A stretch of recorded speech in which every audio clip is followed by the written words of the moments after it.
Srila Prabhupada ki jai.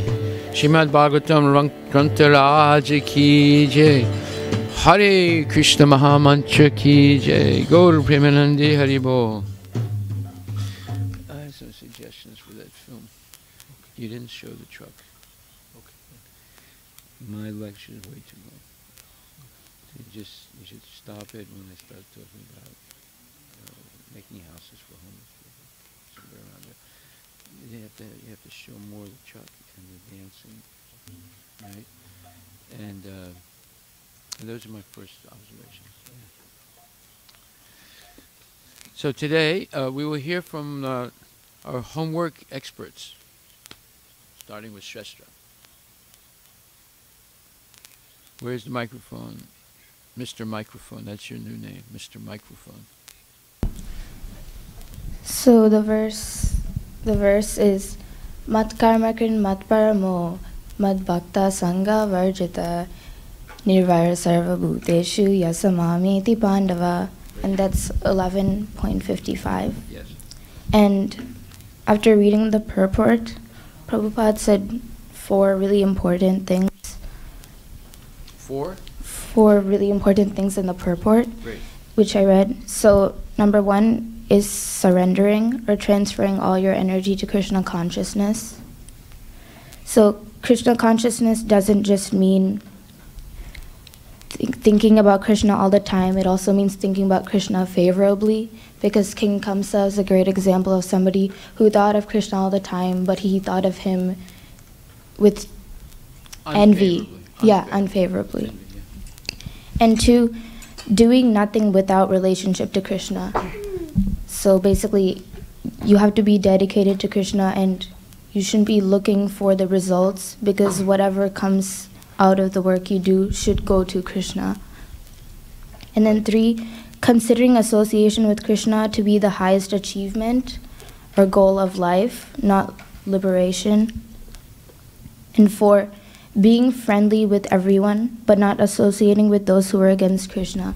There's a way to be kind, but also understand your limits and know who and who not to associate with.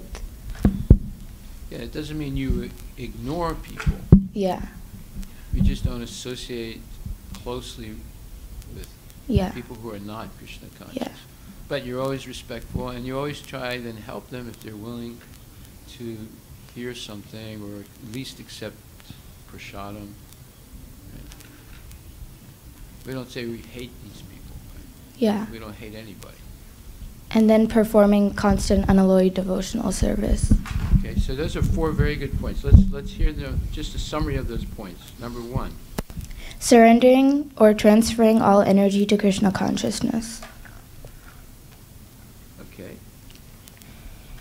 Two, doing nothing without relationship to Krishna. Or only act in relationship to Krishna. Yeah.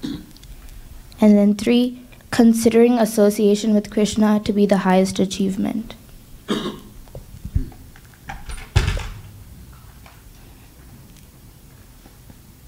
Yes.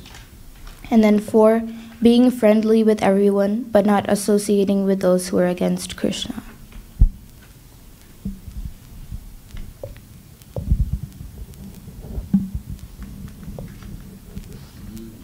Good.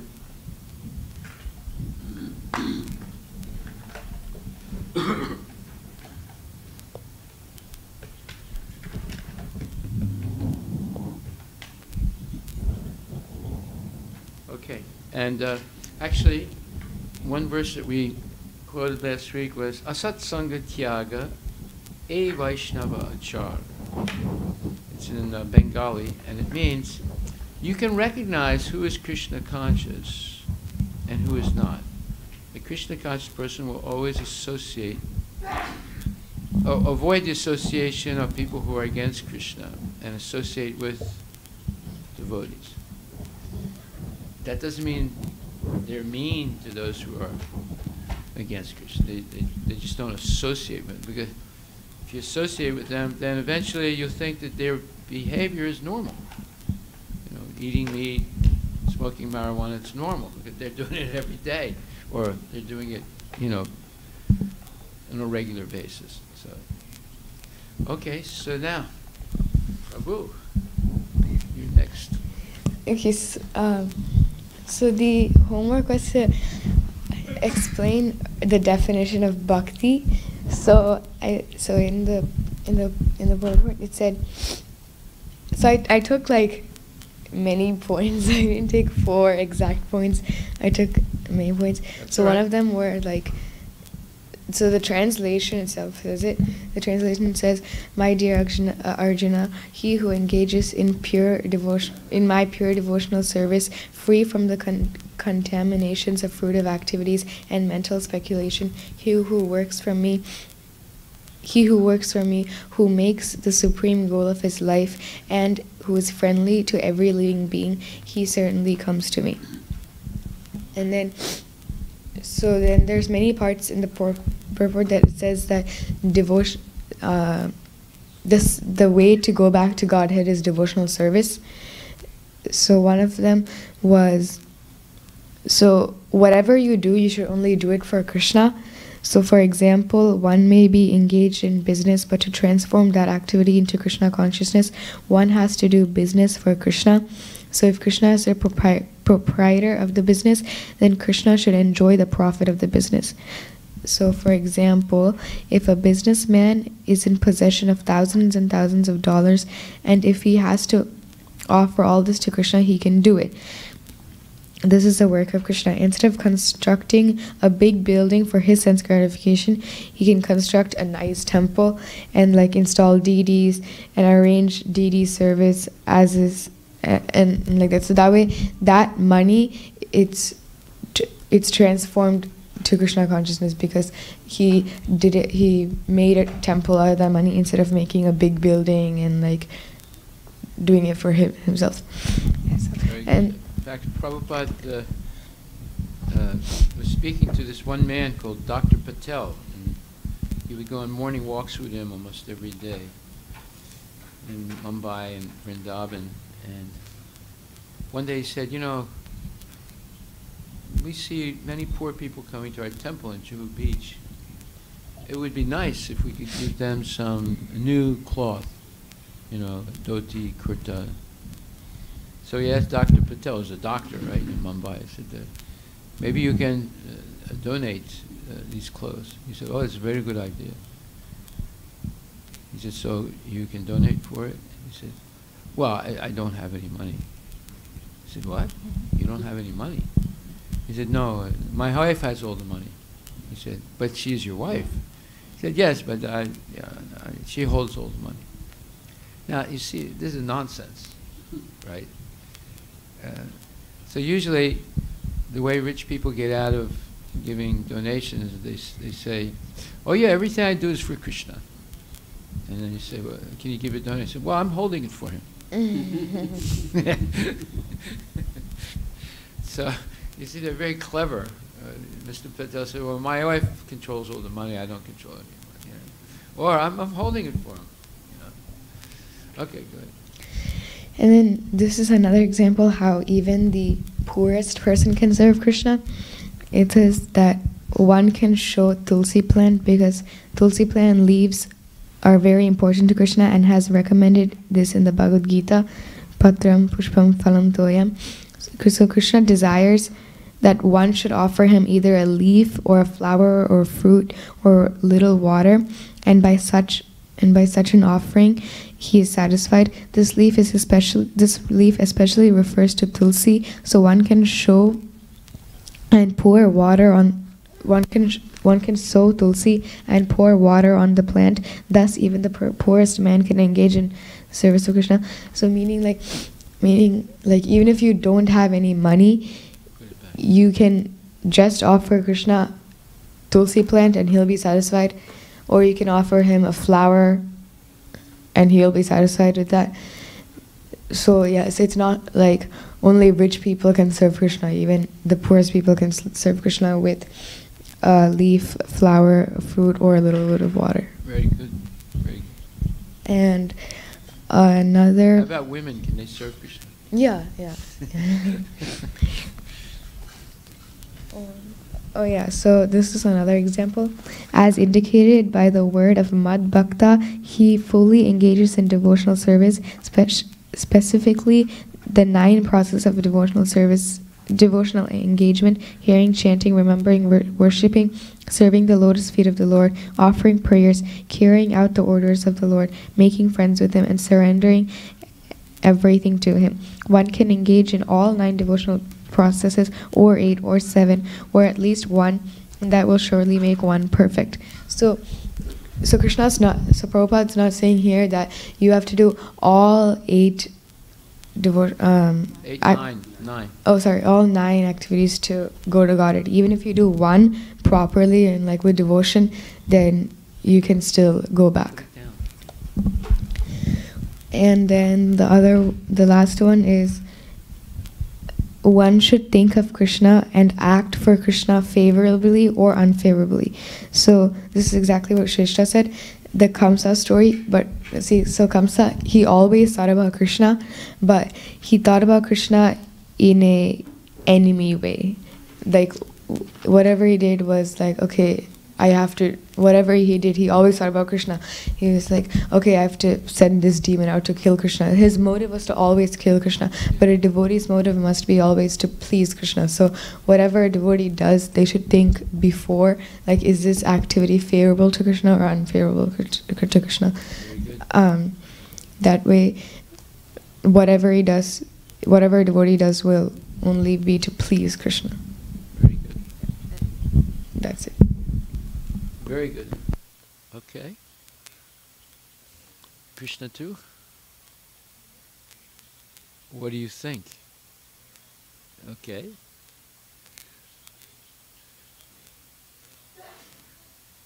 Speak into the mic. Okay, that was loud. I didn't write an essay or anything, but I think I wrote down the wrong thing. We were supposed to read 1.2.7 and 11.55. Yes. Correct? Yeah. Yes. So 1.2.7. You're supposed to do your homework for the previous 2 weeks that you didn't do.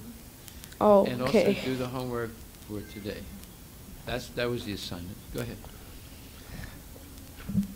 I don't think I have, but okay, 1.2.7, I can't remember everything, but it's Vasudeva Bhagavati Bhakti Yoga Bhakti Yoga Prayojitaha. Bhakti Yoga Prayojitaha. I can't pronounce the last 2. Jnanayat Yasuvairagya. Jnanayat Yasuvairagya. Jnanam Chayada Haitakam. Okay. I'll have to listen to it a lot. Okay. And 11.55 is like Mat Karma Karn Mat Karmo Mat Bhakta Sangavarjitaha Nirvesaha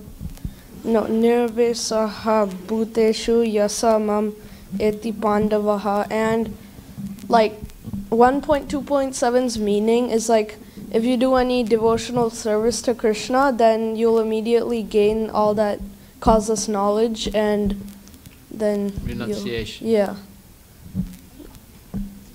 And 11.55? 11.55. Oh, I forgot. Well, 11.55. Well, Shishta summarized 4 points in that verse. One is that, well, first of all, this verse 11.55 defines what pure devotional service is. Point 1, it's free of material contamination or working for fruitive results. Fruitive results, you know what that means? Yeah. What's it mean? Like any material sense gratification? Like any results? Any material results for yourself. Yeah. Okay. And number 2 has to be free of mental speculation. Yeah. And number 4, one should only perform works that are pleasing to Krishna. And number 4 was, yeah. And number 3. And then number 4 is Krishna should be the supreme goal of one's life, and number 5 is that one should be friendly to every living entity. Okay, so it's 5. Actually, it's 5 points. Okay. Okay. So you want to write down those points? Yeah. So 1155.1. Okay. Point 1. First of all, the heading is, this verse explains what pure devotional service is.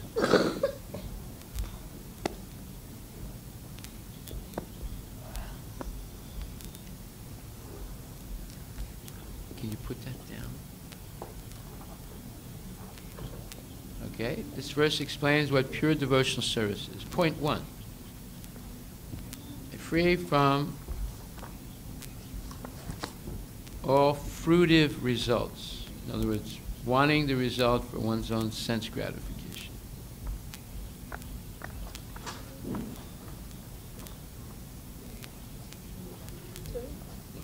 Point 2. Free from mental speculation.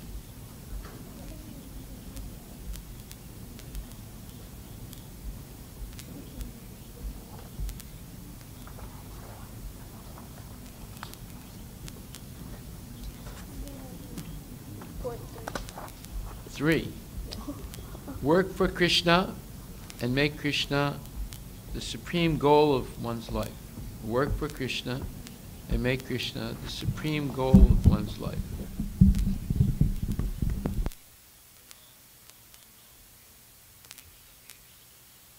And number 4,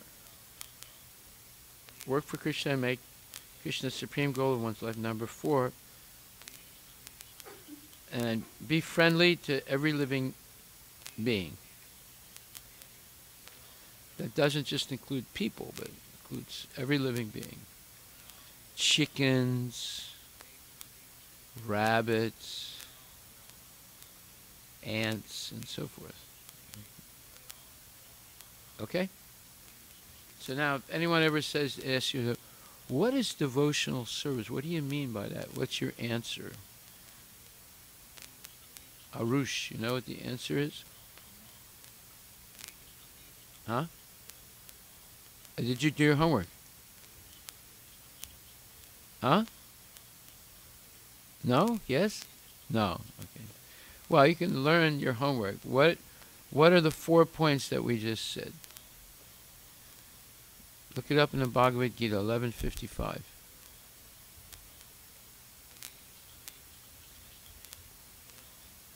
Probably you have to help your son do his homework, right? We've been talking about this for a year and a half. It's not difficult.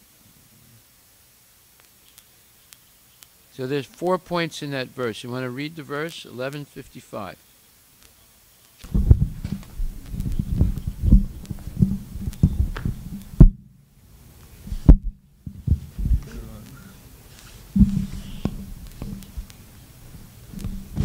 My dear Arjuna, he who engages in my pure devotional service, free from the contaminations of fruitive activities and mental speculation, he who works for me, who makes me the supreme goal of his life, and who is friendly to every living being, he certainly comes to me. Anyone who wants to approach the supreme of all the personalities of Godhead on the Krishna Loka planet in the spiritual sky and be intimately connected with the Supreme Personality, Krishna, must take this formula as stated by the Supreme Himself.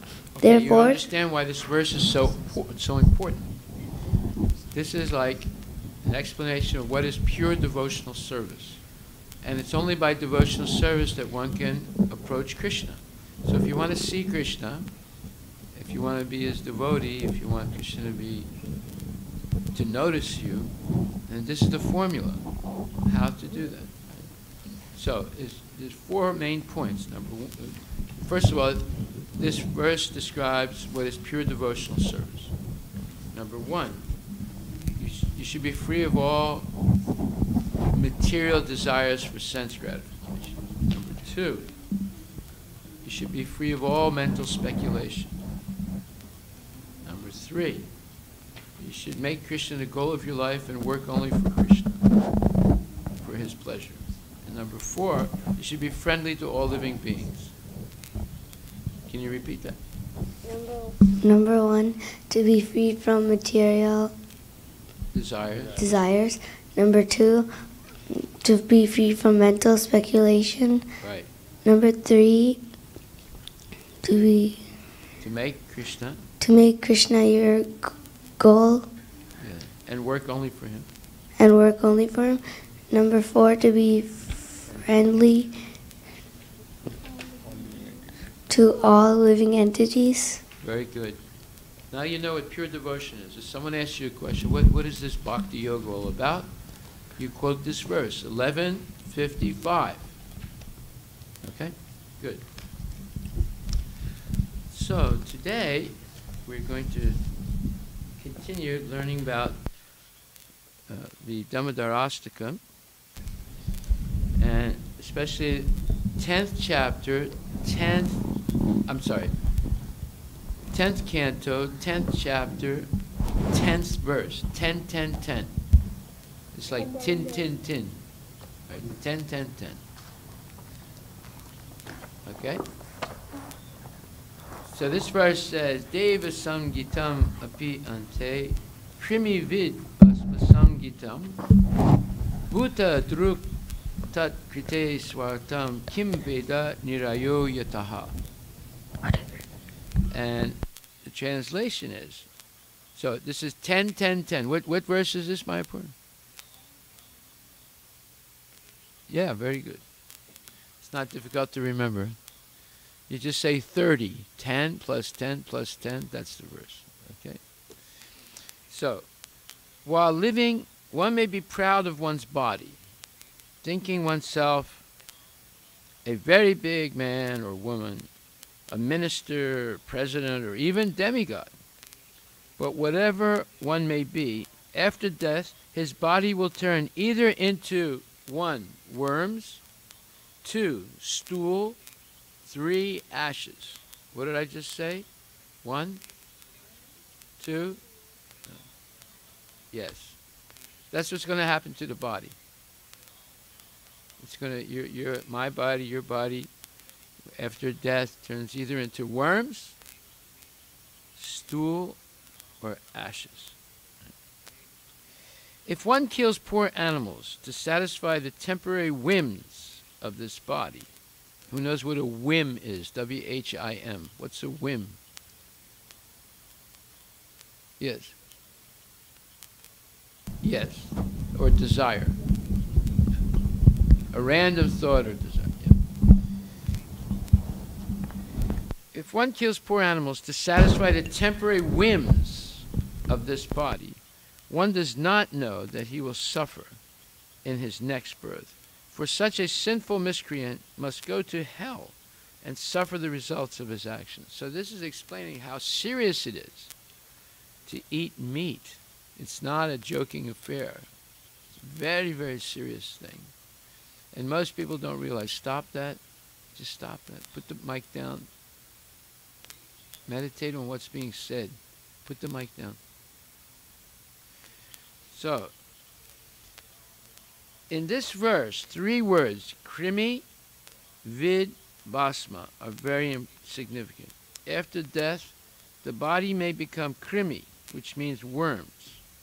For if the body is disposed of without cremation, it may be eaten by worms. Now the question is, where do these worms come from? For example, some years ago, one deer was crossing the street, was hit by a car. He was able to walk, and then it walked under these trees here on the other side of the fence, and it collapsed and died. It was a mother deer, and the baby deer was hanging around the mother deer, but eventually it left because it realized the mother was dead. And it started to smell, so I went over there and I covered it with leaves to sort of hide the smell. But when I went there, I saw something horrifying. You know what I saw? Not only the dead deer, but something even worse. I saw that it was covered with hundreds of worms, and they were eating it, eating the flesh of the deer. Now the question is, where did the worms come from? They were not the ordinary worms that you see in the ground. You have any idea? Yes, Krishna. Yes. Do you think you have any worms inside of your body right now? Huh? How do you know you do? Ah, okay. Yeah, see, there are a lot of things going on in our body we don't realize. But as long as you're alive, your immune system sort of keeps everything, controlled. But as soon as your immune system goes down, or if you die, then there's no more control over it. And they take over. So this was a horrifying thing. I mean, it was the first time I actually saw that. I've seen it before. Before we built this temple, we had a little house, and we had a septic tank. You know what a septic tank is? Okay. Because we were not connected to the public sewer, all the stool and urine and water and everything goes into a tank that's buried underground right outside of the house. And then that is connected to pipes that go into what's called the septic field, into the field. Like we have the same thing at our farm. There's no public sewer to connect to. So, in the septic tank, every once in a while we have to open it up and empty it, because it needs to be emptied every once in a while, like once every year or 2 years or 3 years, because otherwise it doesn't work properly. Well, the first time I saw the septic tank open, I was shocked. You know what I saw? What do you think? What? Yes, millions of them. And they were living in the stool and eating it. And then they pass stool also, So this is nature's way of reconditioning things, of recycling things. These worms, like if I threw you in the septic tank, would you eat anything? Would you eat the stool? No. But there are living entities who have a body specifically to eat stool. Yes, Krishna. Where do they go? Yeah, after they eat. Well, I mean, in the septic tank, the stool keeps coming in. There's new arrival every day, right?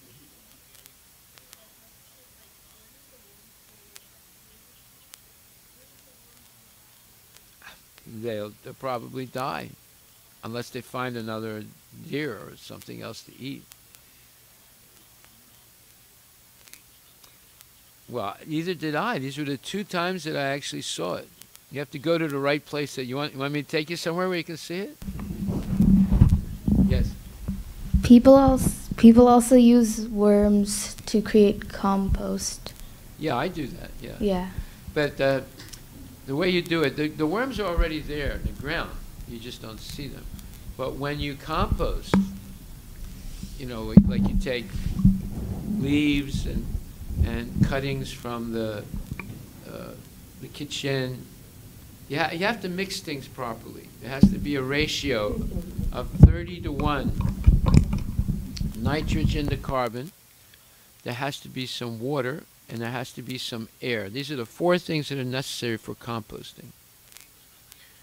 So you get carbon from things like leaves and grass and other things like that. You get nitrogen also from other things and from the air.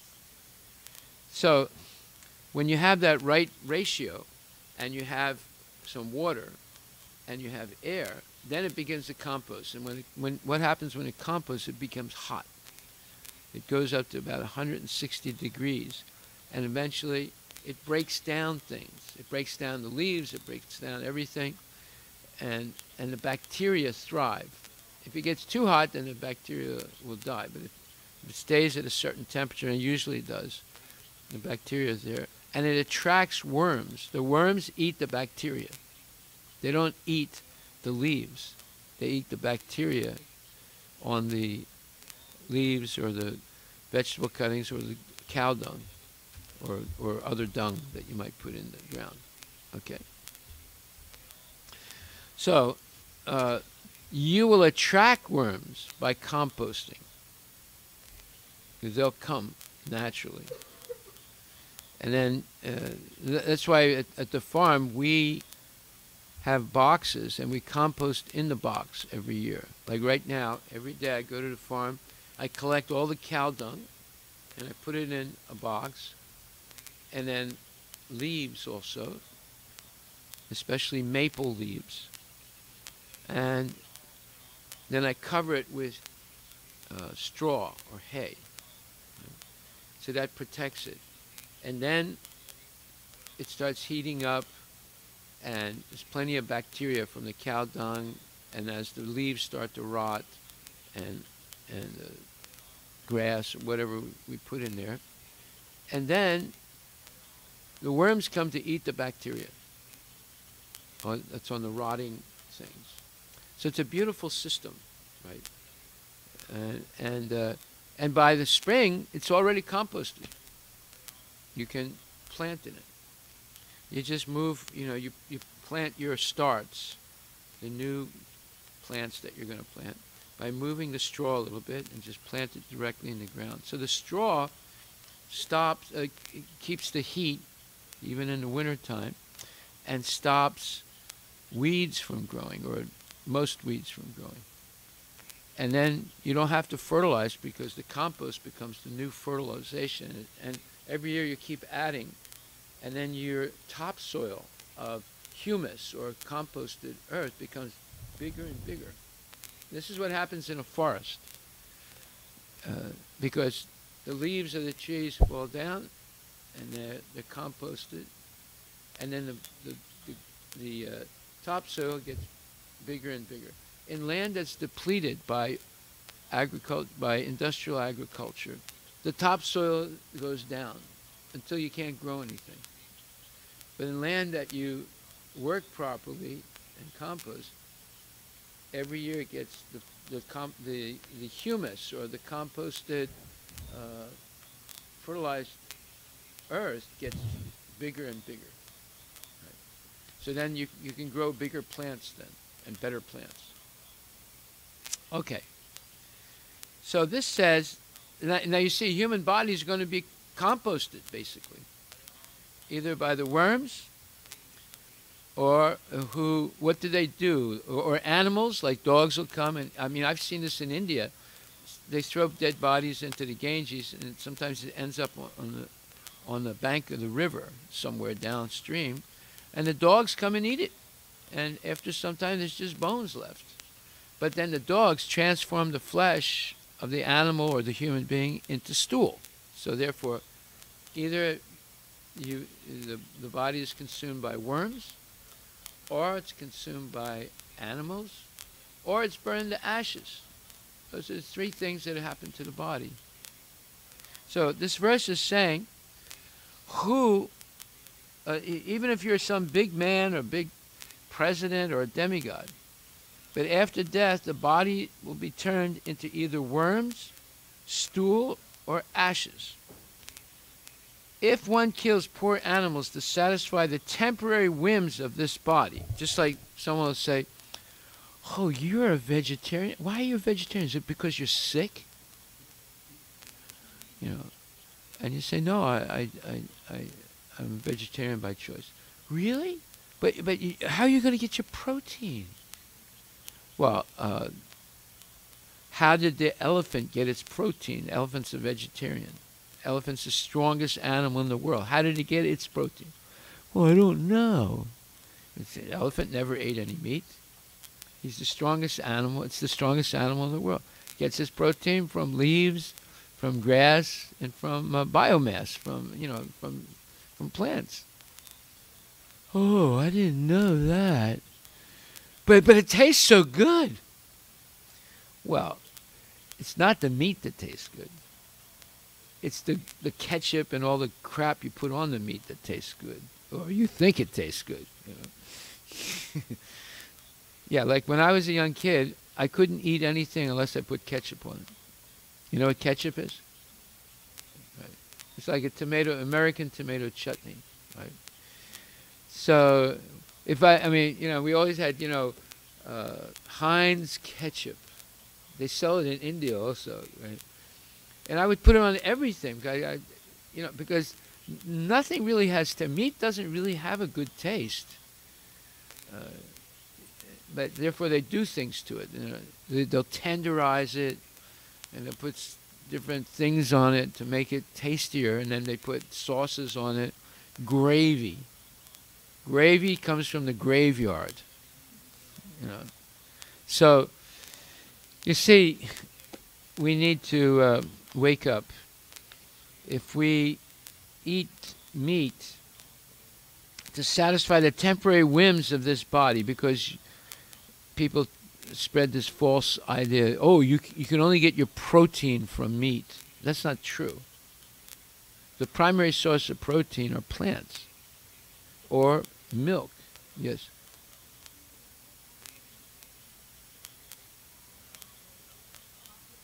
Microphone. Talked about this guy who popularized meat and... Yes. Yeah. You want to hear who that is? Yeah. Atkins, Mr. Atkins, Atkins. He's a doctor, right? Huh? He was a doctor. Yeah, that's right. He's a doctor, and he wrote a book about the protein diet. So because of him, he saved the meat industry, gave him another 50 years before before knowledge catches up to the ignorance. So Atkins said, you know, if you eat just meat and avoid all carbohydrates like breads and pastas and things like that, you'll lose weight. Now, people they didn't believe it at first, but slowly, it took some years, they started believing it, and they started seeing that, yes, by eating just meat, they can lose some weight. Right? But there's a downside to eating all that meat. Anybody know what it is? Not necessarily. No, how can you get fat? We're saying you lose weight by eating only meat. Cancer? Yeah, one is cancer, and two is worse than cancer now. The second thing is much worse than cancer. Death.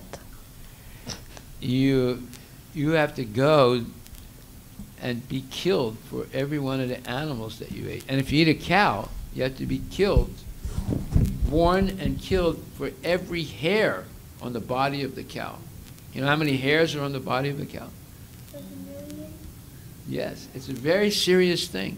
Very, very serious. And it's not only eating, it's killing, cutting, transporting, cooking, selling, and then eating, and all there's like 7 ways, 7 types of people who are punished. That's how holy the cow is. Also People don't know this. Yeah, go ahead. Yeah, the history of the meat industry is also like very like gross. I had a history project, or more like an assignment, on reading about the meat industry in New York during the urbanization time where cities developed in America. And 19th century. yeah, and in that time, meat was something everybody needed, but they wanted to find a way to make it cheaper, but also make it easier for them to gain more profits at the same time. So what they would do is half of the meat would be real meat, and the other half of it would be chemicals, and then rats, and then stuff they found on the floor. And then they would all mix that together. It's called roadkill. Yeah, and then they would like color it and then put chemicals in it to make it Well, look why are and you taste like using the meat. past tense? They still do. They still do that? Look, I was in the meat industry when I was a kid, working in my family's store. What they put in hamburger, you would, if you knew what they did with hamburger or sausage, you would never even go close to it. What do they do? Rather than eat it. Oh, they put all kinds of junk. Things that, you know, if you look at it, you say, ooh, you know, and they put it in there. Because once they grind it up and put some coloring in it, you can't tell. Yeah, and then they would like, if something fell on the floor would never be clean. They just pick it right up and then they throw it back in. You know, they still do that today.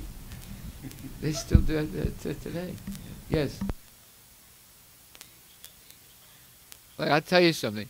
We used to get carcasses delivered to our store, right? I mean, carcasses, the dead animal, right? And sometimes they didn't properly clean it, right? I mean, you know, you have to take out the intestines and the stool and the genitals and things. Sometimes the carcasses would come in with the genitals of the animal. You know what we would do? I mean, not that I like doing it, but my brother told me I had to do it. We would throw it into the hamburger. I mean, and that's, I mean, we still had some little bit of conscience, right? Now imagine what they do industrially, right? Where there's nobody's inspecting, right? So, you know. Just throw it in, yeah, why not? It's more money. Money is the honey. So now, I mean, now you're finding out, you know, this is the danger of industrialized food production. It's the danger of it. Yes. Microphone. Saying something about like him saving 50 years of the meat, like Industry. eating. So what does that mean? Does that mean in like a few years from now, like a few decades, then everyone will stop eating meat? Well, the information is coming out now about, you know, more and more. Like, you know, what did she study, right? They're teaching even in the middle school and high school nowadays, you know, the history. But it's not history. It's still going on. You know. Yes. You want to know when the class is going to end? No. Oh, okay. So my mom let me watch this video, and it was about in 2026, there's going to be, it's called Year Zero. What? There's not going to be any animals in 2026 Why? because all of them are going to die because everybody's eating it. Yeah. Eating what? The meat. Oh, they're going to get cancer and die? Is that what you're saying? He's saying that by 2026, all the animals will die and there won't be any meat. Why will they die?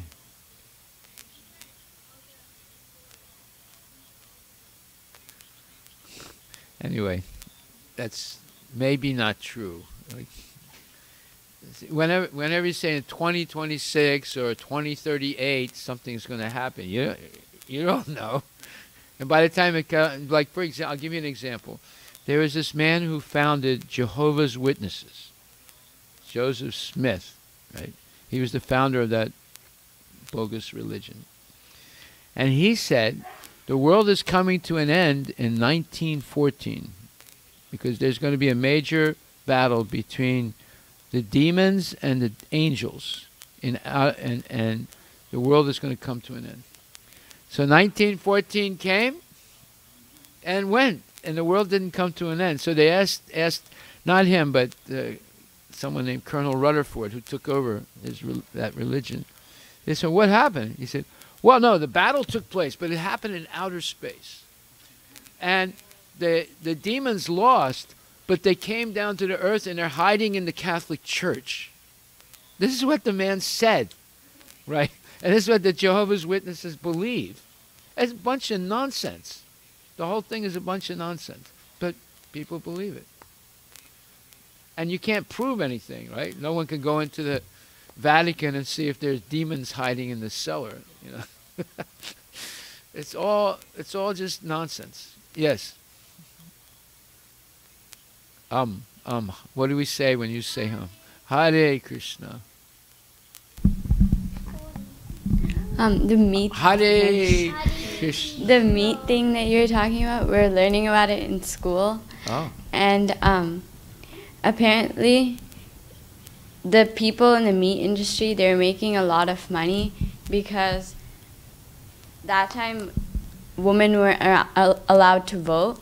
So We're not allowed to vote. Yeah. Yeah. So mostly all like the immigrants that are coming in, they're working there, and there are like a lot of people coming in. And my teacher was telling us about how like there'd be like big vats of like boiling stuff, and sometimes people would just fall in, but they'd like grind them up too. That's happened, yeah. That's And happened. like rats, grind them up into Yeah. a hamburger. they just like leave it, and even if they see a rat, they won't like bother to pick it up. But like everyone was too afraid to tell the government or whatever Otherwise because they lose their job. yeah. Yeah. And then like they passed some like meat inspection act or something, but like it didn't work. Like, they just continued. Well, first of all, let's get one thing straight. Is there any such thing as clean meat? No. Oh, how can it be clean? It's a dead body, right? Can you tell the difference between the flesh of a human being and the flesh of an animal? Once it's wrapped up and cut and has nice packaging, you can't tell the difference. But one thing is for sure, they're both dead bodies. So why would anyone in their right mind want to eat a dead body? I mean, if I show you a dead animal in the street and I say, well, let's take it home and make a hamburger out of it, would you want it? You'd say, ew, I don't want to touch that, right? But basically, there's no difference between the dead animal in the street and the animal that's dead in the slaughterhouse. There's no difference between the two. Right? Okay. Well, that's the negative part of this purport. Now we get to the positive part.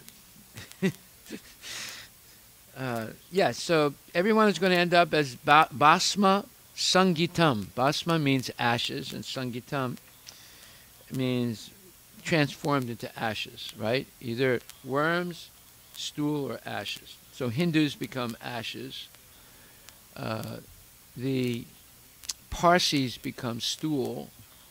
And the Christians, Jews, and Muslims become worms, right? Their bodies. Now Prabhupada says the human form, or the human form of body, is actually meant for jivasya tattva jigyasa, enlightenment and knowledge of spiritual values. It's not meant to become worms, stool, or ashes. It's meant to become jivasya tattva jigyasa, enlightened in knowledge of spiritual values. And this is the verse, and this is your homework for tomorrow. You're going to read the verse, Srimad Bhagavatam, Canto 1, Chapter 2, verse number 10. 1, 2, 10. If you add them up, it's 13. So you break down 13 into 1, 2, 10. You got that verse, Prabhu? Which verse is it? 1 to 10, yes. Huh? You're going to read it, and there's something you have to write about it, or at least explain. So this verse says, it says that Kamasya Nendriya Pratir, Labo Jivata Yavato, Jivasya Tattva Jigyasa, Narto Yascheha Karma Bihi. So you'll notice that Prabhupada often will repeat one line of a verse, but that one line is the most important part of the verse. And so what does this say? Life's desires should never be directed towards sense gratification. Life's desires should never be directed towards sense gratification. One should desire only a healthy life for self-preservation. One should desire a healthy life for for self-realization, preservation, since a human being is meant for inquiry about the absolute truth. Nothing else should be the goal of one's works. This is a very important verse. It's right in the first canto, second chapter. 1, 2, and what's the last? 10. Right. 1, 2, 10. You could also write it 1, 2, T-O, 10. To remember the verse. 1 to 10, right? 1, 2, 3, 4, 5, 6, 7, 8, 9, 10. 1 to 10. But it's 1, number 2, 10. Okay. So is anyone going to forget tomorrow's homework? Huh? Yeah. 1 to 10. Well, wait a minute. We'll get to that. So first of all, you have, if you can, you memorize the verse. Kamasinendriya priti labo jivata yavato. Well, you're already 3 weeks behind, so. Jiva shitat pajigyasa narto yaschehat karma bihi.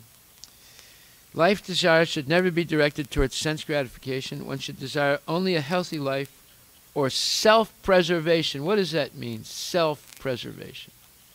There's 2 levels of meaning in this word. Okay, go ahead. What did it say?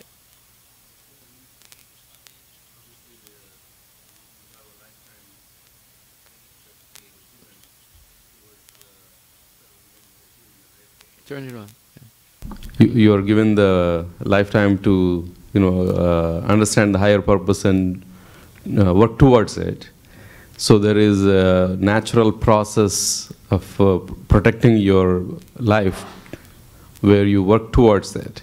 Yeah, you don't. So the preserving is not, inflicting any self-inflicted wounds or like causing any no unnatural smoking marijuana, no drinking alcohol. Exactly. No. So that's the self-preservation part. Okay, that's one level of understanding this word. Mm-hmm. Most people think self-preservation means living as long as possible in this body. But what's the real meaning of it here? It's the self as in the soul? Yes. Yes. Yes. You want to preserve the soul eternally. Correct. Right? Correct.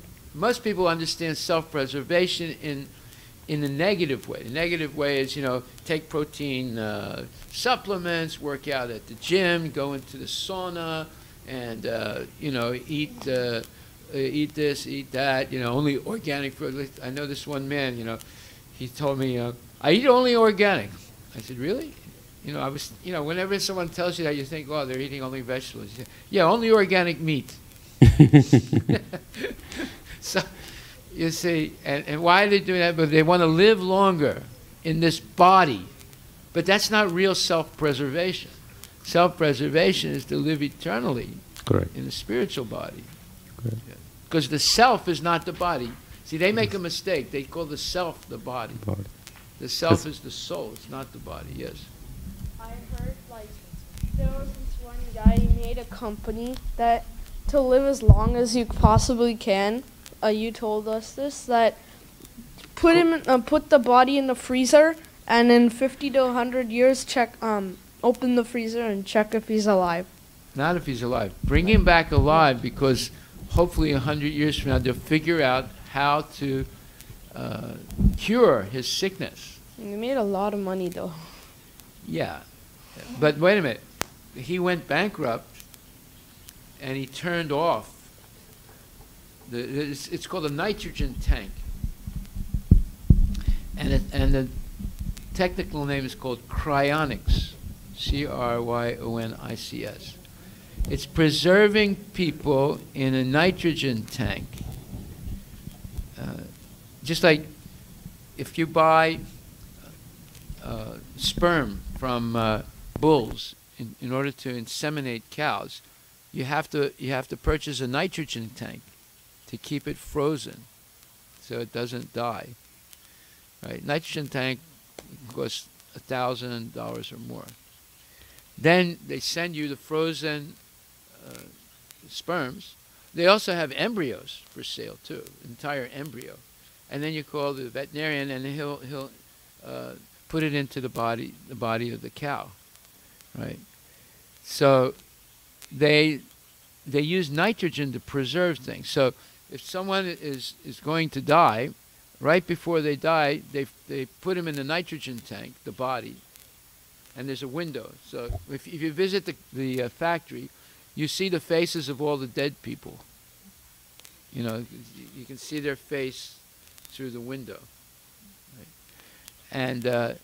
And of course, minimum $150,000 a year to keep, because you have to keep renewing the nitrogen. You have to keep buying more nitrogen to preserve them. And so, you know, if you want to go see Walt Disney, he's there. And some other, a whole bunch of idiots are paying. And if your money runs out, what do you think they do? They pull the plug. And the guy who started this, he went bankrupt at one time. And because people couldn't pay him anymore, some people could. That's why he went bankrupt, because some people couldn't afford to pay. He just pulled the plugs on all the people. And every one of those people that were put into the tank, he promised them that they would never turn it off. He promised them. But because it's all money driven, and he went bankrupt, you know, they pulled the plugs. Yes, you want to know when the class is going to finish? Oh, okay. You want to know when you're going to eat prasadam? Oh, okay. But I heard a lecture from Prabhupada. He told the exact same thing as you. He said that guy, he started the business and he like made a lot of money out of the people who were there. And then he just said that when you do stuff to like get money, you like Hare Krishna. Oh yeah.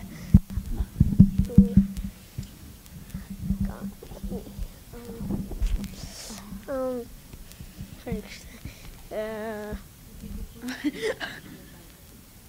Okay, you think about it. When you remember, you can speak again. Okay, so this verse, I'll read the purport very quickly. It says, the completely bewildered material civilization is wrongly directed towards the fulfillment of desires and sense gratification. So, do you agree with that statement? In other words, because people are misdirected in life, they think that the goal of life is sense gratification. So, I had asked you previously to do a survey with your friends in school or people in school. Ask them what they think is the goal of life. Did any of you do that?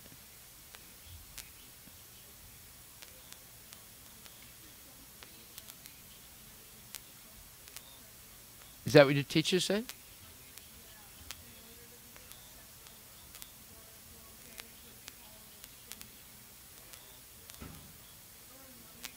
Get the microphone, please. Start all over again. You had the microphone. But start all over again. What did your teacher say? So, I mean, I didn't really ask her, but she usually just says, like, if you want to be successful, you got to do your homework, become smart, go to a good college, get a degree, get a PhD or whatever, and then earn money, and then blow it all, and then die. Blow it all? She said that word? Blow it all? Not really blow it all, but, like, then just... Enjoy. Yes. Enjoy. Yeah, enjoy. Right. Yeah, that's exactly the opposite of what Prabhupada says. And well, that's exactly what Prabhupada said here. The completely bewildered material civilization is wrongly directed towards the fulfillment of desires and sense gratification. In such civilization, in all spheres of life, the ultimate end is sense gratification. In politics, social service, altruism, philanthropy, and ultimately in religion or even in salvation, the very same tint of sense gratification is ever increasingly predominant. So this means even in modern religions, the goal is sense gratification. Like if you go to a Hindu temple and they perform archana, archana means it's a type of ceremony for material benefit. They say, Ayur, Arogya, Aishwarya. You know what those three words mean? Ayur means longer life. arogya, no sickness, and Aishwarya means you're rich. So you see, it's even in religion nowadays. Not only Hinduism, the Christians have prosperity theology. The Muslims do blessings also. The Buddhists do the same type of blessings. It's so, you don't get sick, or so you heal from a sickness, so your business does better. Like people call us up all the time and say, "Oh, Prabhuji, I'm opening a new business. Can you come and do a blessing to my store?" So you go to the store. It's a 7-Eleven where they sell meat, or it's a half vegetarian, half meat restaurant. So we stopped going anymore because it's nonsense. Right? One time, this one person was telling me, "Oh, Prabhu, I want to start a business, and people are telling me I should open a 7-Eleven." I said, "Don't do it." "But all the Punjabis are doing it, and they're making a lot of money." I said, No, find some other business. So one Punjabi listened to me, and he quit the 7-Eleven. He had a 7-Eleven. He quit it. It was a big decision for him because all his friends said, "Don't do it." He quit, and he became a real estate agent. Now he's a wealthy guy, right? But another Punjabi gentleman, he didn't listen to me. He opened up 3 subways. Not the subway you go underground, but the sandwich subway, And, it's a complete mess. So, okay, next. It says, the voters adore the so-called leaders only when they promise sense gratification. And in America, in the 1950s and 60s, many times people say, the politicians would say, happy days are here to come, never, never to go away. If you vote for me, you'll have chicken dinner every Sunday with your family, a new car in your garage, and brand new washing machine and dryer. This was in the 1950s. They would actually campaign like that. And they do the same thing in India. Yeah. It happens even now. They say, Makan roti kapre, right? Makan roti kapre. You have, so, yes. Microphone. They said they're going to deliver. No, they're promising. Yeah. If you vote for me, you'll have chicken dinner every Sunday. There'll be a new car in your driveway, and you'll have a washing machine and dryer. This is in the 1950s, after World War II. So. Yeah, okay, but who'll pay for that? Obviously, the government in some way or other.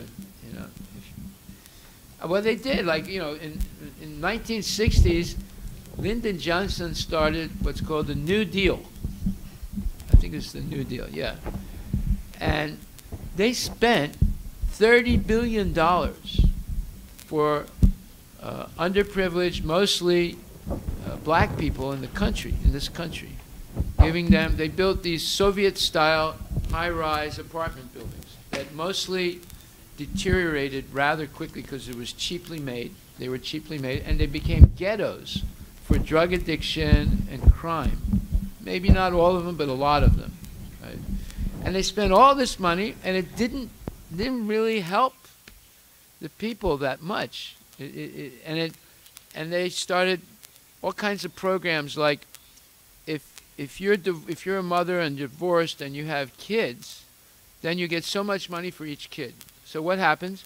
People that were married purposely got divorces, and they started making kids. The more kids you get, the more money you get.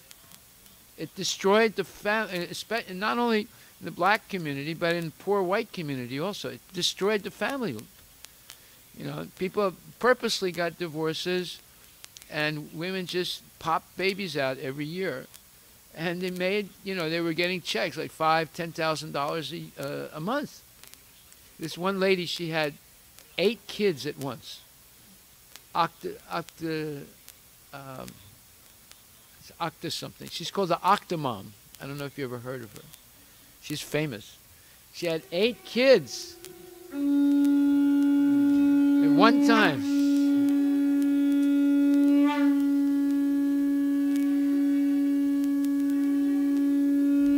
And how did she do it? She did it by artificial insemination. Is it? Jai Shri Shri Radha Nila Madhava Ki Jai.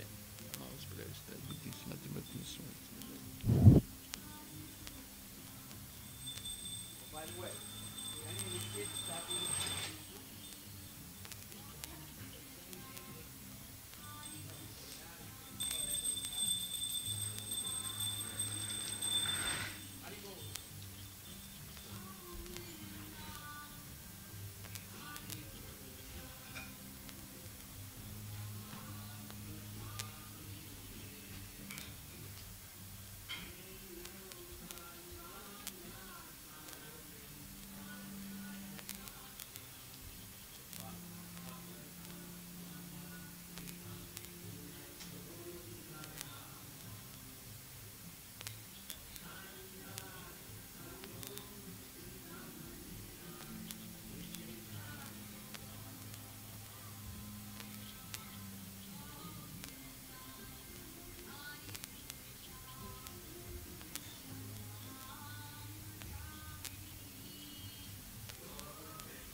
Jasumati Nandana Brajabaranagara Gokula Ranjana Kana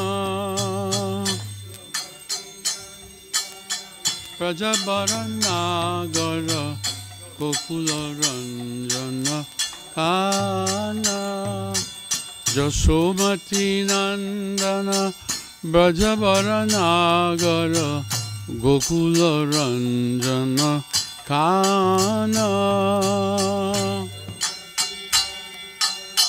Brajabaranagara Gokula Ranjana Kana Gopi Paranadana Madana Manohara Gopi Paranadana Madana Manohara Manohara Kaliya Damona Vidhana Kaliya Damona Vidhana Amala Harinam Amiya Bilasa Amiya Bilasa Amala Harinam Amiya Bilasa Amiya Bilasa Vipina Purandara Navina Nagara Bara Bamshi Bhajana Subhasa Vipina Purandara Navina Nagara Bara Bamshi Bhajana Subhasa Brajajana Palana Surakula Nashana Brajajana Palana Surakula Nashana Nanda Godana Rako Ala Nanda Godana Rako Ala Govinda Madhava Navanita Taskara Govinda Madhava Govinda Madhava Navanita Taskara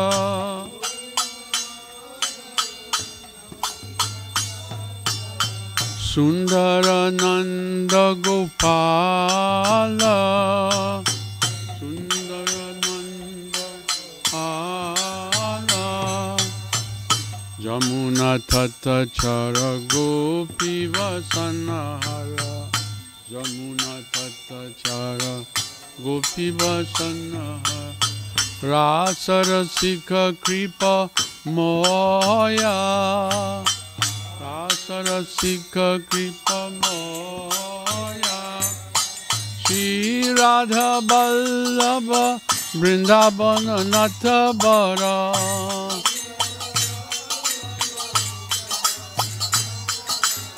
Shri Radha Vallabha Vrindavana Nathabara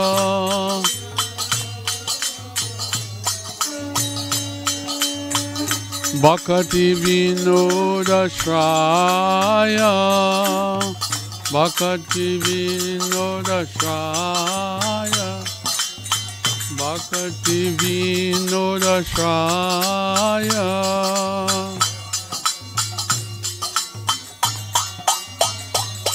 Hare Krishna Krishna Krishna Hare Hare Hare Rama Rama Rama Hare Hare Krishna Hare Krishna Krishna Hare Hare Hare Rama Rama Rama Hare Hare Hare Krishna Krishna Krishna Hare Hare Hare Rama Rama Rama Hare Hare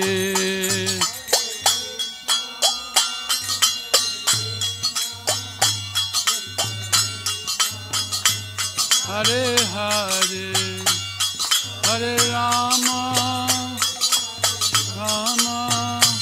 Rama Rama Hare Hare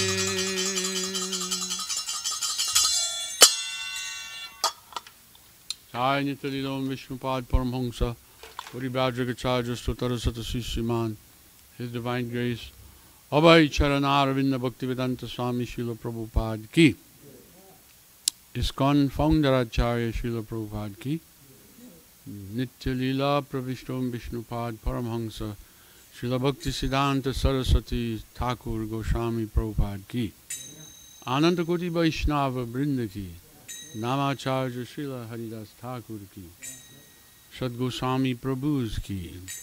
Prem se go Sri Krishna Chaitanya Prabhu Nityananda Sri Advaita Gadadhar Shivasari Gaura Bhakta Vrinda ki. Sri Sri Radha Krishna Gopa Gopinath Sham Kun Radha Kun Giri Govardhan ki. Sri Vrindavan Dham ki. Mayapur Navadip Dham ki. Jagannath Puri Dham ki. Ganga Devi Jamuna Mai ki. Bhakti Devi Tulsi Maharani ki. Harinam Sankirtan ki. Parama Karuna Sri Sri Gaura Nityananda ki. Sri Jagannath Baladev Subhadra ki. Sri Sri Radha Nilamadav ki. Jai Sri Sita Ram Lakshman Hanuman ji ki. Sri Nrsingadev Bhagwan ki. Samaveda Bhakta Vrinda ki. All glories to the assembled devotees. All glories to the assembled devotees. All glories to the assembled devotees. All glories to Sri Guru and Sri Gauranga.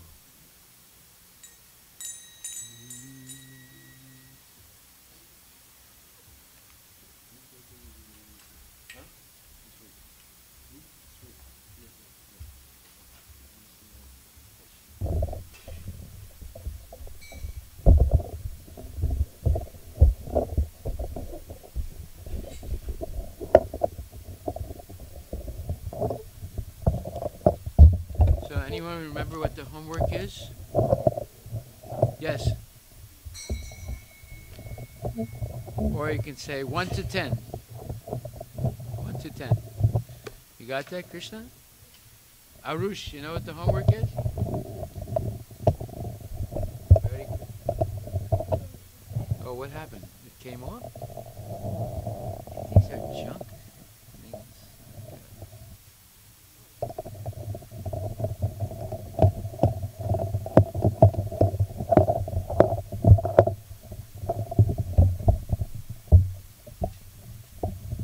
Technical problem, the microphone fell apart. Not the microphone, but the microphone stand fell apart.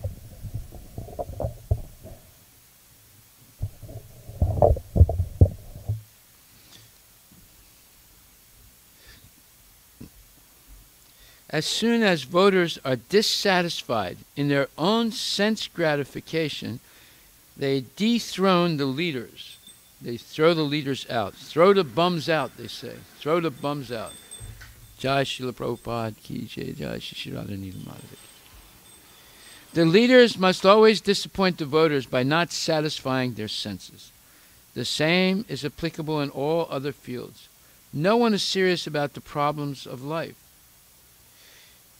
Even those who are on the path to salvation desire to become one with the absolute truth, and desire to commit spiritual suicide for sense gratification. But the Bhagavatam says that one should not live for sense gratification. One should satisfy the senses only in so much as required for self-preservation. Okay, now, what does self-preservation mean in this sense, in this context? Yes, Krishna. Wait a minute. Yeah. Like preserving the soul, you said? That's the real meaning, Yeah. but in this context, it's about preserving the body. Living See, there's as long as two you can. levels of understanding of self-preservation. So in other words, you should not eat too much and not try and satisfy the senses too much. You should do it minimally. For self-preservation, you'll live longer by eating only what you need, not overeating.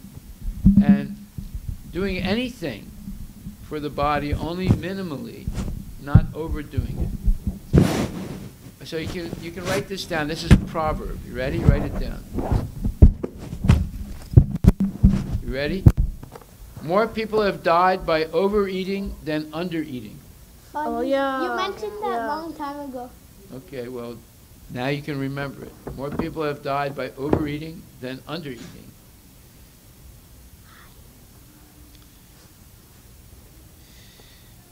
One should satisfy, yeah. That is true actually.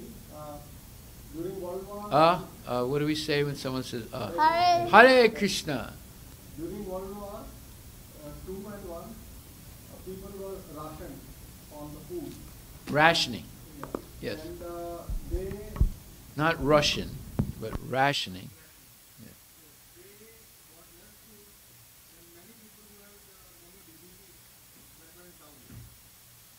Yeah, this was specifically happened in Denmark. And Denmark, the Germans invaded Denmark and took all the cows to have meat. Denmark is a cow country, right? So they wanted their cows. So the government was in a dilemma because they were thinking, how are we going to feed our people? But there was a nutritionist. His name was Hindegard. And he said, let them take the cows, but we'll keep the cow feed.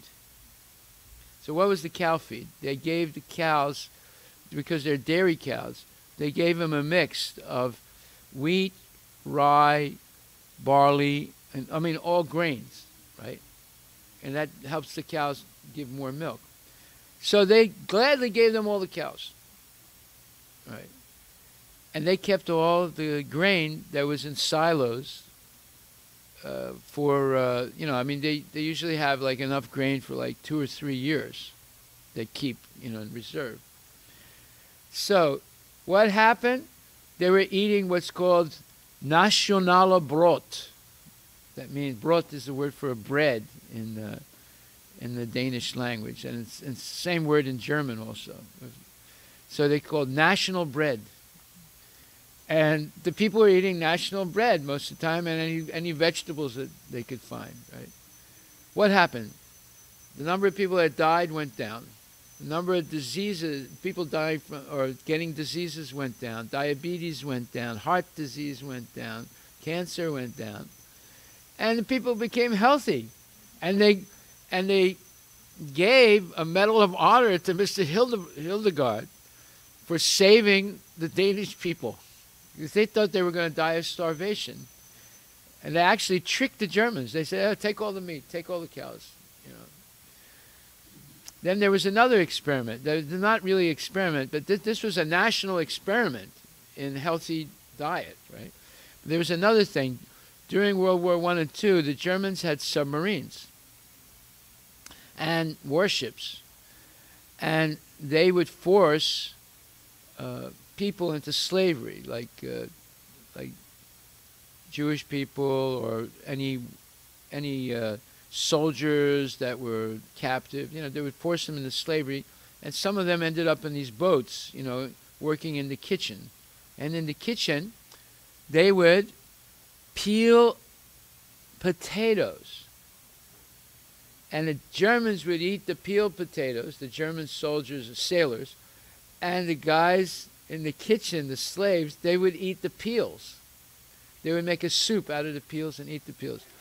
Guess who got scurvy and guess who got healthier? The slaves. They got healthy. They didn't get sick. And all the Germans got sick, especially in the submarines, right? Because all the minerals are in the peel of the onion. Now in India especially, they always peel the potatoes, right? Right? And in America also, they think, you know, you have to peel the potato. Actually, the peel has all the minerals in it. So when you peel the potato and you throw the minerals away, you give it to the cows or whatever, they're getting all the benefit and you're getting just the carbohydrate part, right? So you just get fat by eating that, and you get sick eventually. Right? So you see, these were like natural experiments. They didn't know what they were doing. Well, Hildebrand knew what he was doing. He knew exactly what he was doing. Okay. Because the body is made of senses, which also require a certain amount of satisfaction, there are regulative directions for satisfaction of such senses. But the senses are not meant for unrestricted enjoyment. Okay? So, when you eat prasadam, there is sense gratification, isn't there? You feel satisfied, right? But it's prasadam. It's Krishna's sacred, sanctified food that you offered first to Krishna and then he offers it back to you as prasadam. So if you just stick to prasadam and not overdo it, just eat what's required, then you'll be healthy the rest of your life. You won't have a problem. So in spiritual life, there are always regulative directions for satisfying the senses. Regulative, that means the 4 regulations that we have, right? If you follow those 4 regs, you'll be happy and peaceful and healthy. But senses are not meant for unrestricted enjoyment. Just like people buy these expensive beds so they can sleep in Saturday and Sunday and have breakfast in bed without brushing the teeth. This is considered a delicacy. You know, you have breakfast in bed. So, you know, your breath is bad, your body is dirty, the bed is already not a clean thing because, you know, sometimes people, saliva comes out of their mouth and all these things. And sometimes they let the dog sleep in the bed with them. You know, right. Yeah, no kidding. And so then they bring the breakfast and they eat without brushing their teeth, without having taken a bath, with all the, you know, germs in the bed. And that's called, you know, enjoying. Right? So that's called, the senses are not meant for unrestricted enjoyment. For example, marriage, or the combination of a man and a woman, is necessary for progenies, necessary for making children and continuing the generation of humanity. But it is not meant for sense enjoyment. In the absence of voluntary restraint, there is propaganda for family planning. Okay, now who can explain what I just read? It says, in the absence of voluntary restraint, there is propaganda for family planning.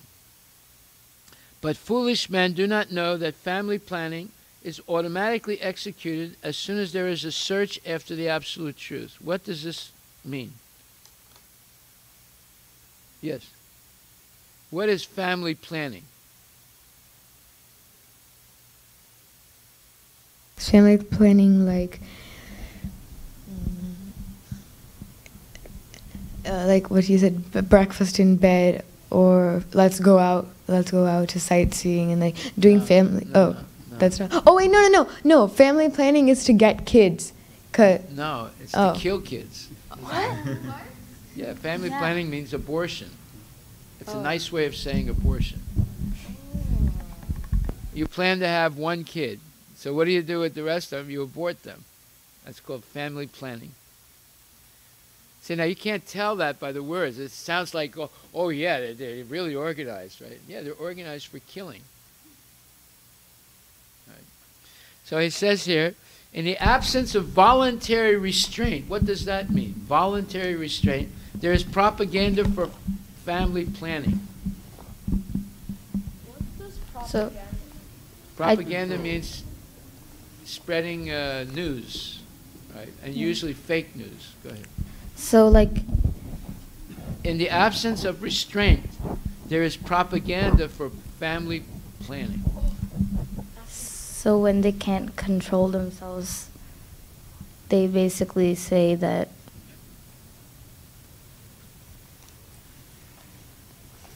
Abort the kid. yeah, Kill your own baby. yeah.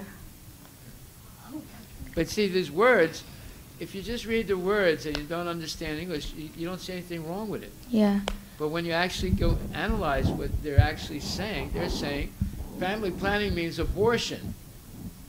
Right? Apparently in India, a lot of people, they would like ask the doctor if the baby was male or female. And if it was a female, what do? they would kill the baby. Yeah. And Everybody wants males because that way you don't pay dowries. yeah, You that's get the dowry, you don't pay it. that's why they stop allowing people from knowing the gender of the baby before birth Yeah. in India. Yeah, exactly. Yes, Krishna won't too. Wait, are there people who, like, after the baby's born and then when they realize it's a girl? They what? Are there people who, After the baby. like, when they, like, let's say a mother and father don't know the gender, and when the baby comes out, they know it's a girl. Are there people who kill the baby after it comes out There are just people because? that do that here. Oh, There are people that do it here. They'll throw the baby in a garbage can, or they'll try and flush it down the toilet. Really? It happens all the time in America. All the time. Not everybody does it, but there are such crazy people that they do that. Or they'll leave the baby on somebody's doorstep. So if propagating means fake news. Propaganda, not propagating. Propagating means something else. It means you're making babies. Oh, okay. Sorry. Propaganda. Propaganda. Okay. Propagating doesn't mean making babies. Propagating means spreading. Yeah. But propaganda means you're giving news. Fake news. Or it's usually fake news. Some doctors give you, they don't even know. They said that I couldn't talk. I wouldn't be able to talk. Yeah. Who said that? The doctors. So they'll tell the mother or father that their baby can't move or something, and then they'll kill the baby because they got fake news. Is that the definition? Yeah. Well, for example, sometimes, if a mother gets chickenpox when she's carrying the baby, almost automatically the doctors will say you have to abort the baby. It's going to be born deformed. Right? Yeah. And most people will abort the baby.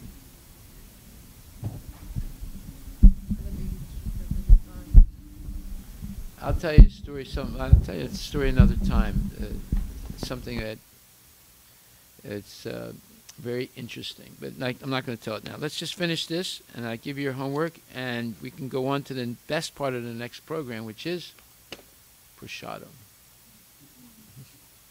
So it says, but foolish men do not know that family planning is automatically executed as soon as there is search for the absolute truth. In other words, if you're looking for Krishna, then you will control your senses. And, you don't have to overindulge in sense gratification. Seekers of the absolute truth are never allured by unnecessary engagements in sense gratification, because the serious students seeking the absolute truth are always overwhelmed with the work of researching the truth. In every sphere of life, therefore, the ultimate end must be seeking after the absolute truth. That's what jivasya tattva jigyasa means in Sanskrit. That the jigyasa means inquiries or asking questions. Tattva means the absolute truth, and jivasya means the living being. So the living being's purpose in life should be asking questions about the absolute truth. So when you hear a class, you should ask questions. Right? You hear a class, in the temple, you should ask questions about anything you don't understand or anything you want a little more clarification on. In every sphere of life, therefore, the ultimate end must be seeking after the absolute truth, and that sort of engagement will make one happy, because he or she will be less engaged in varieties of sense gratification. And what that absolute truth is explained as follows. Okay, so your homework is explain what jivasya tattva jigyasa means. Write this down. Jivasya, J-I-V-A-S-Y-A. Jivasya, tattva, T-A-T-T-V-A. Jigyasa, J-I-J-N-A-S-A. Jivasya tattva jigyasa. So Arush needs help writing this down. Jivasya, J-I-V-A-S-Y-A.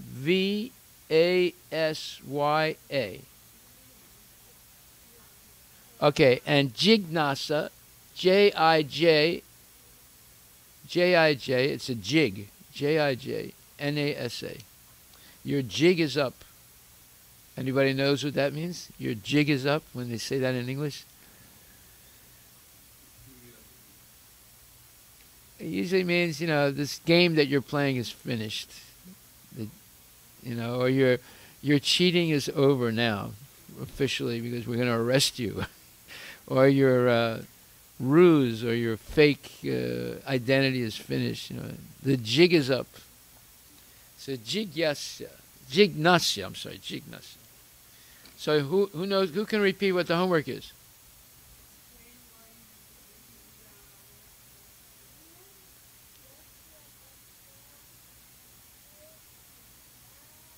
Yeah, very good, very good. Yeah. And 13, which is what? Perfect. 1 to 10. Verse. That's this verse, in which Jivasya Tattva Jignasa appears. Okay, well, we're done for today. Haribol. And when is the homework due? Tomorrow. Whoa. Okay, raise a hand if you're going to do it. Raise a hand if you're going to forget to do it. Haribol. Thank you. Srila Prabhupada ki jai. Haribol.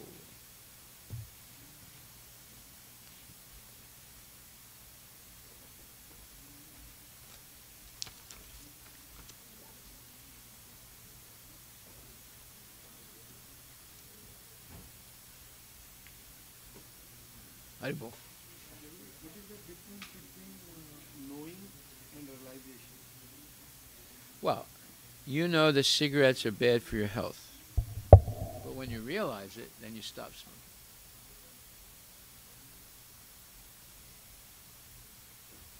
You know that excess sense gratification is not good, but when you realize it, you stop excess sense gratification. My question is related to the next verse, 2.1.2.11. Yeah. So there they are saying about the absolute truth, Yeah. Paramatma, Bhagwan, and Vadanti tat tattva vidas tattvam yajganam advayam brahmeti paramatmeti bhagavaniti sabhyate. That verse? the next verse of that what we were reading just now. Yeah. So Okay. by reading that verse, we will come to know What is about absolute truth? Yeah. So, but that doesn't sink in. So that means realization is not there. So what that means in that verse? Well, you have knowledge, but you don't have realization. Yeah, yeah. So You what have that- jnana, which is called theoretical knowledge, but you don't have vijnana, which is realized knowledge. So your question is, how do you go from jnana to vijnana, right? I'm trying to understand between the two. No, it's like this. You know that, okay, let's just say sense gratification is not, excess sense gratification is not good for you. But yet, when there's an opportunity, you can't control yourself. So that means you have knowledge but not realization. Okay? You know something done in a regulated way is good for you. An unregulated way is bad for you. But still, because you have desires, you know it's bad, but you still do it. That means you have knowledge but not realization. If the person doesn't do it, that means he is realized. He has learned from the past. Who doesn't do sense doesn't- gratification? Excess, yeah. They have realized knowledge. That, So jnana means theoretical knowledge. Vijnana means realized knowledge. So most people have knowledge, not realized knowledge. That's our dilemma. So that's with the, what we just now you explained, that is with the respect to sense gratification. And No, it can be it can be in respect to lust, anger, greed,